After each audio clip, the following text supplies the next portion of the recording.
আসসালামু আলাইকুম এভরিওয়ান। আলহামদুলিল্লাহ আলহামদুলিল্লাহ আলহামদুলিল্লাহ।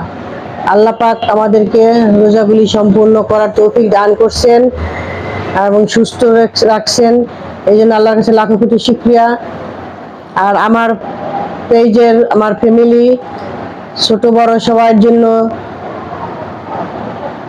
শুভকামনা রইল। আর এই রমজান মাসে অনেক পরিবার শোকাহত হয়েছেন, তাদের প্রিয়জনদের আপনজনদেরকে হারিয়েছেন, তাদের জন্য বেশি বেশি দোয়া রইল।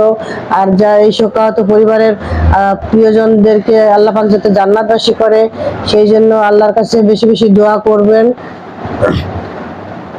আর আমার পরিবারের সবাই যে যেখান থেকে ঈদ করতেছেন পরিবার নিয়ে, সবাই যাতে সুস্থভাবে তাদের গন্তব্যস্থানে ফিরে আসতে পারে, সেই জন্য তাদের জন্য দোয়া রইল। এবং আমার পরিবার আমার জন্য দোয়া করবেন। সবাই সবাই ভালো থাকবেন। সবাইকে ঈদ মুবারক, ঈদ মুবারক, ঈদ মুবারক। আল্লাহ হাফেজ।